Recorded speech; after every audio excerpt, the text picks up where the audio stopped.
Professor Tony Gurney from the School of Computing, University of West of Scotland. So everyone, please give a warm welcome to Professor Gurney. Good morning, everyone. It's very nice to be here. Nice to see you all.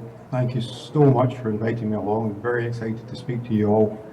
And I've been very excited to hear some of the success that you've been having with the MOOC. As I've said, my name is Tony Gurney and I work for the University of the West of Scotland. As this is partly a cultural exchange, I do have to apologise to my most gracious host and remind her that Scotland is not in England. Scotland is separate to England. It's two different countries, both of which are part of Britain. Scotland, if you're wondering, is the home of whisky and golf. So if you're interested in any of those and you want to study in the UK, that's where you should come first. What I want to talk about today is assessment. Now, I can't pretend. Excuse me, please, Dr. Tony. You haven't shared your screen. You're going to share your slide or? Okay, now we got it. Thank you. Thank you so much. Everything is all right. I'm sorry to interrupt you, sir. Thank you. Not at all. I was letting you see me first before I shared the slides, but they're there now, hopefully. So yes, I can't pretend to that UWS is on the wide scale of the MOOC that you have, but we do have multiple campuses and we have online learning. So one of the issues that we had to address was how we properly assess all of these students from multiple locations, multiple campuses, and none. So what I want to take you through today is how I approached that problem and a way that I tried to allow assessment to be both online, without proctoring, and also to allow students the opportunity to better themselves as much as they possibly could. So it's about self-motivated remote assessment. And some of you,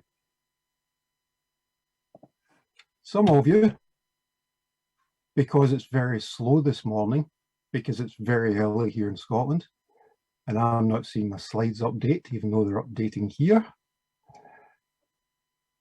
I'm assuming that that's something to do with Zoom. Come on, Zoom, you can do it. There we go. Yes. So some of you will notice that the slide color has changed. So part of what I'm going to do here, this is the module in which this assessment scenario was used. It's something called Professional Computing Practice. And this is the non-technical module for our computing students. It teaches them all the things that aren't about all the nitty-gritty. Things like professional institutions and legislation and ethics. As you can imagine, for computing students, this isn't always the most popular subject. They would much rather be opening up computers and writing code and that kind of thing. So it was important to get them engaged and get them learning and understanding all about these things as part of their professional development to allow them to become more mature professionals. And you'll see on that slide that there are three main threads to this: professional institutions, legislations, ethics. And what I'd intended to do was give 3 assessments broadly covering those themes. And others, there were more topics, there were more things that we were going to do, except that life intervened. The module was cut. We have a certain amount of credits, so it went from a 20 credit module to a 10 credit module, which meant that rather than being over 12 weeks, we delivered it over 6 weeks. I had to reduce the topics, but what it did give me the opportunity to do was use the virtual learning environment to add in all those extra things that we possibly might not have done in face-to-face, or that we wouldn't have time to do in face-to-face learning. That, of course, was before the pandemic. This was designed to be allowed to use for online learning before then, so of course it came into its own over the last couple of years. Now, as I say, it's very early here in Scotland. It's the sun's only just coming up, so I don't want to stress myself too much, and I certainly don't want to stress you guys. And as we know, stress is possibly the biggest killer these days. So what I'm going to do is tell you how it worked out, because I don't want you stressed. So, as I said, it's not in the scale of your MOOC, but this single module had 175 students, and those were over 5 different campuses in the UK, because despite it being the University of the West of Scotland, we also have a campus in London, which is in England. For the first time through, we also had someone who did this online, and they did this from Canada at the time. So of those 175 students, 171 of them passed. And the sole reason for not passing was students who did not engage and simply didn't submit their assessments. The marks were very good. It was in that range there, and it allowed students to get their best possible result. So what was the assessment for this? There were 2 assessment types for this module. There were 3 multiple choice knowledge-based assessments. Tell me about this. What would happen here? These were all on our virtual learning environment and all provided on there.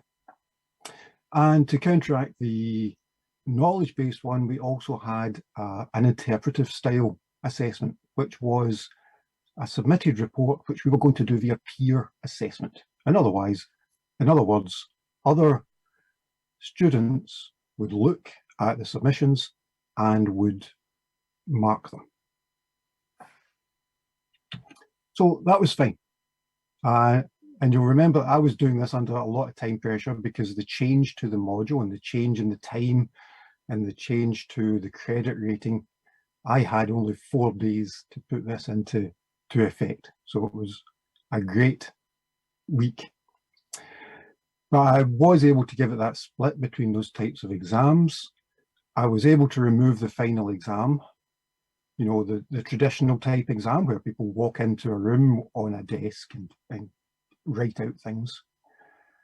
And also I put in some gamification, because what I thought was, this is a professional module. This is to teach students to be actual professionals in real life. Maybe we could use assessment as part of that. Not just to say, can you pass? Can you pass this assessment and get a tick in a box somewhere? But can you get your best possible pass? And the way I did that was to change the way the multiple choice assessments were done. Now, traditionally, as you know, students would take an assessment, they would pass or fail, and if they failed, they would often get another attempt to try and pass again. I changed that. So each of these multiple choice assessments, I allowed students to take those assessments as many times as they wanted. And looking at the Zoom screen up there, I can see some of you are giving an involuntary wince. The idea of allowing students to take these assessments multiple times. But there was a method to it. So it wasn't the same assessment. There was a large pool of questions. So around about 350, 360 questions. So each assessment was randomly drawn from that huge question bank. The assessment wasn't open forever. It was open for 1 week. So within that week, students could take these assessments as many times as they wanted. and each one would be random. Now, the idea with this is to speed up the traditional assessment cycle. You know the one, you release an assessment, students complete an assessment, they submit the assessment is marked and feedback's given, and that's really slow, particularly in a module like this where it only had 6 weeks. So in that kind of compressed module, that traditional cycle was going to be very difficult to do. I also had an issue with formative assessment, and I think we'd all agree that formative assessments are excellent. Formative assessments are excellent in allowing students to understand what's going to be required of them and to allow them to test their own knowledge. But formative assessment has an issue with us, frankly. We tend to produce formative assessments that follow the main assessment. In other words, we try and make a better test score. And quite often that's our aim. Rather than stimulating further learning, which is what I'd like to happen. So what I thought was, in this compressed module, let's compress the formative and summative learning.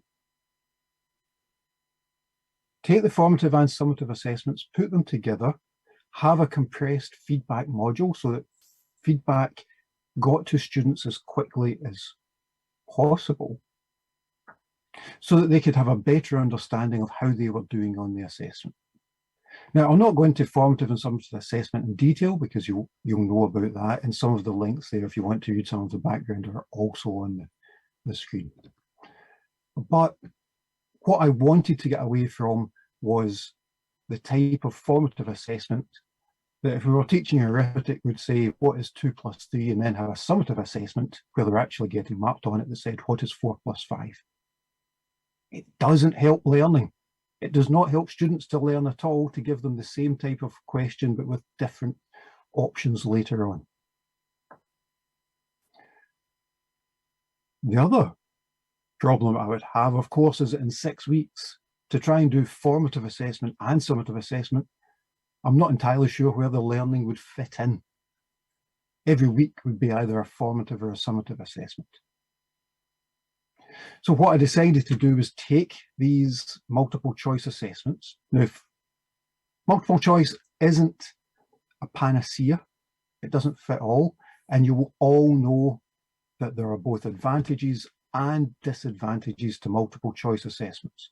I'm not trying to play down the problems that we have with MCQs, but for this engagement, they were the perfect answer. It meant that students who were in multiple locations and taking the assessments at different times, perhaps with a different schedule at the different assessment, or indeed online, could take the assessments online in their own time when it suited them. The problems with multiple choice could be addressed by using that different type of assessment, the peer assessment, where they submit a report. And the type of multiple choice questioning is called initial feedback assessment technique. So the students are, as I said, allowed to take the assessment as many times as they want within that 1 week schedule.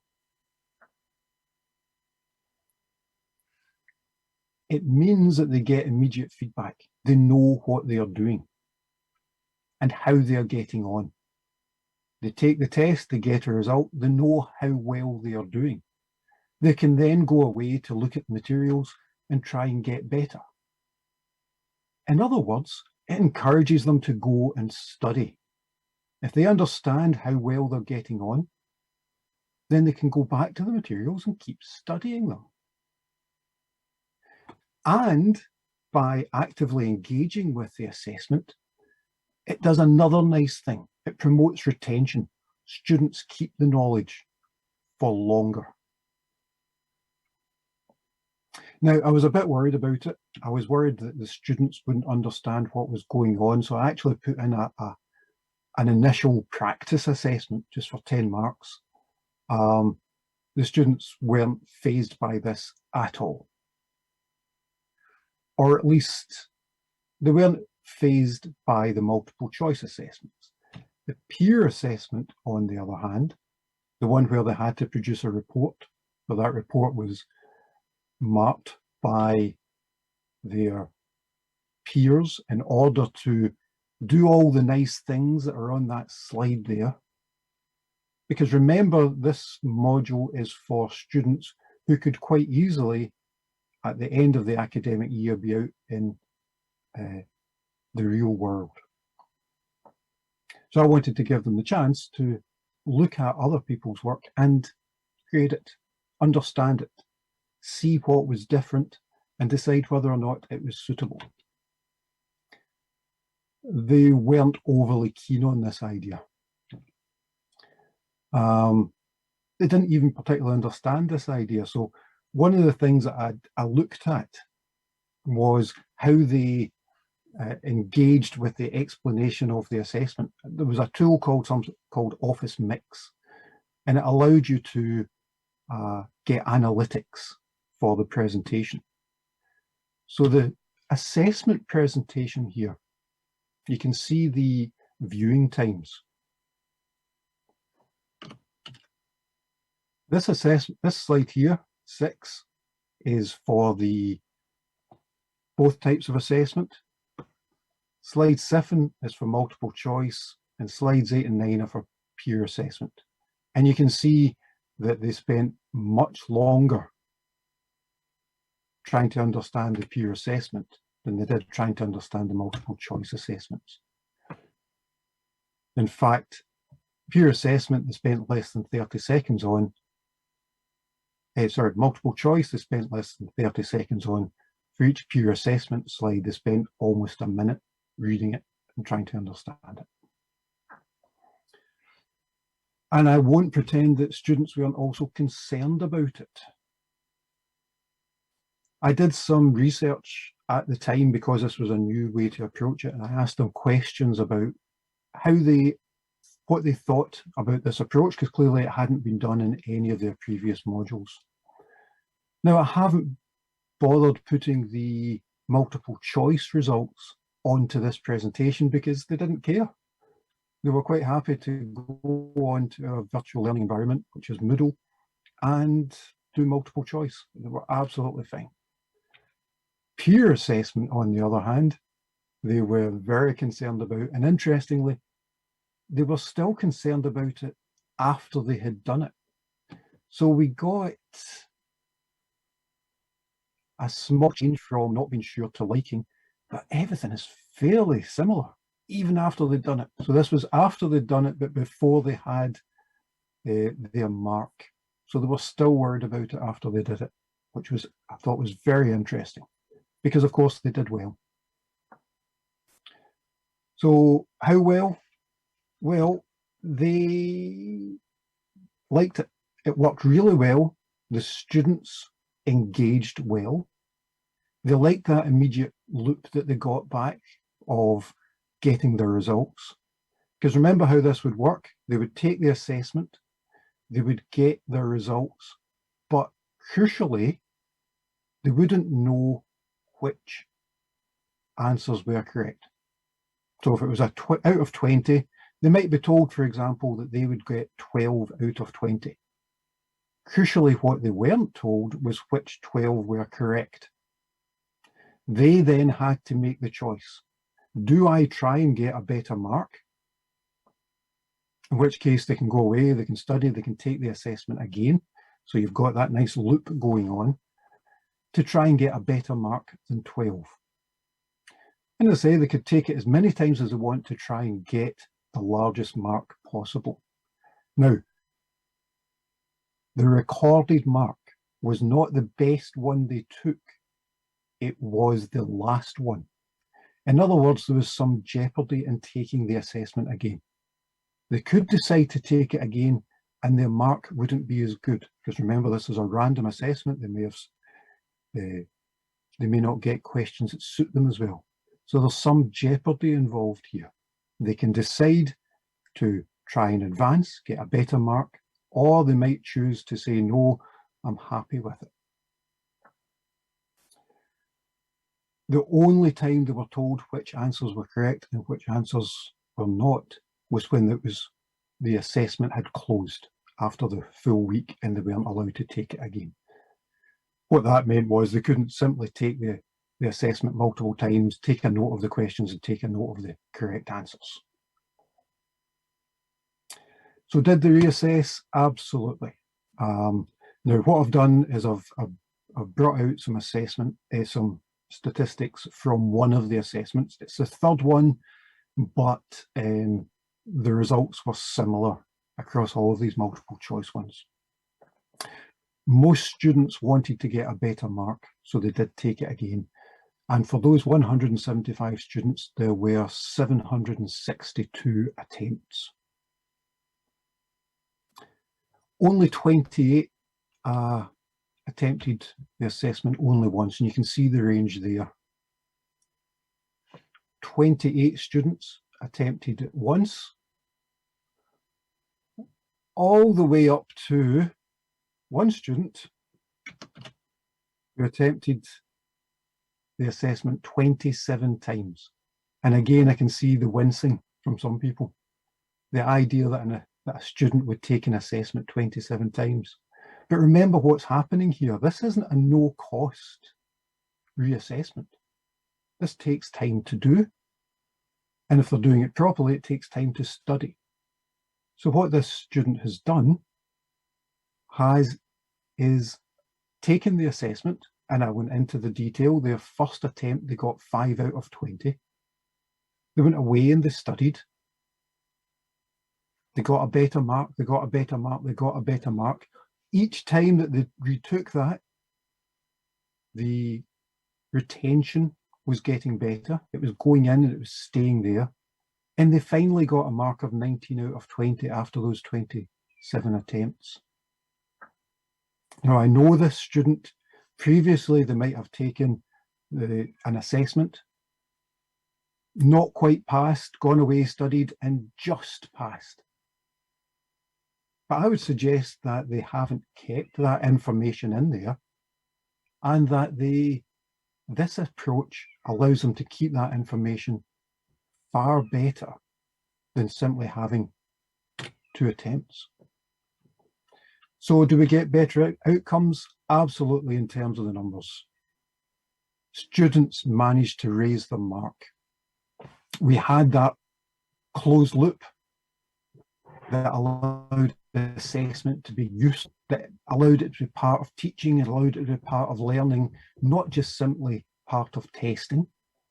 So it moved that assessment from teaching to learning. And it allowed them to take ownership of their own learning, because each of those assessments take time. And when we see the results, there's no artificial stop point. They didn't stop and say, oh, I've got a pass, and a pass would be here. They didn't stop and say, nah, I've passed, time to move on. Instead, they tried to increase their mark. And we can see that we've got a vaguely normal distribution of marks, with a slight outlier here at 18 and 19. And talking to students afterwards, that outlier is where students got a mark of 18 or 19, and this whole thing about whether to take another attempt or not came in. And when they got to 18 or 19, they thought their best bet was to not take another go rather than go for the 20.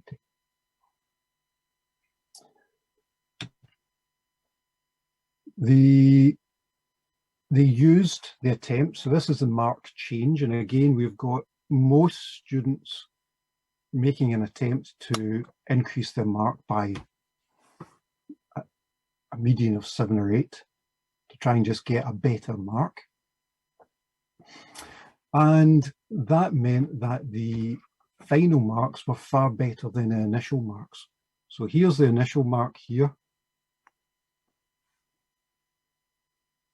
with a vaguely normal distribution, but allowing them to take ownership and redo those assessments allowed them to have this increased mark. Now, I did worry that this meant that the assessments were too easy, that they were having it, that were allowed too much. So I did some comparisons with each assessment and with the peer assessment. And we can see that the results do have a distribution over all the students, and the trend for the one in red there, the one that's more jaggy because we get a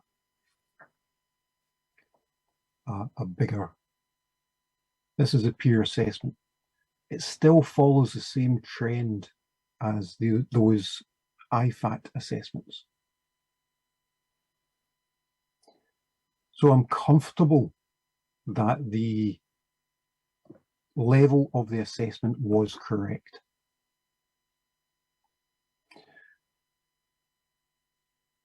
So that's what happened. What did the students think? Well, as I started off saying, this is a cultural exchange as well. And I'm a West of Scotland man of a certain age, and we don't do positivity that well. So I'll not go through the positive remarks there. You can see them on the screen yourself. The students liked it. Not always, but their feedback tended to be more about how short the module was and how rushed it was, and given that it was over 6 weeks, I couldn't disagree. Some people thought that the question pool was too small, but of course that's continued to increase over time. So my apologies. I felt as if I was super rushed, but I think I've gone over time. So I think it's time to stop and take questions. Thank you all very much indeed.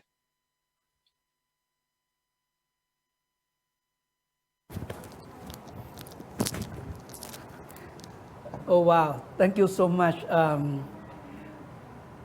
Assessment is something very difficult to do it well. But we all need to make sure that our learners understand what we teach. Today, I think Tony has provided us with some kind of insight about proper assessment. So thank you so much. With this, we do have some questions for you, Dr. Tony. The first one, actually, let me pick up one because we're running out of time. Does this method work for every subject, or is it more suitable for certain kind of courses with less practical exams? So would you like to share your thought with us, please? It's certainly not a panacea, and you'll see that even for this module, I had to use 2 different types of assessment to properly cover everything that's required. So no, I don't think it would be suitable for everything. But for modules where there is knowledge-based assessment required, I think it would fit in very well, particularly with remote learning.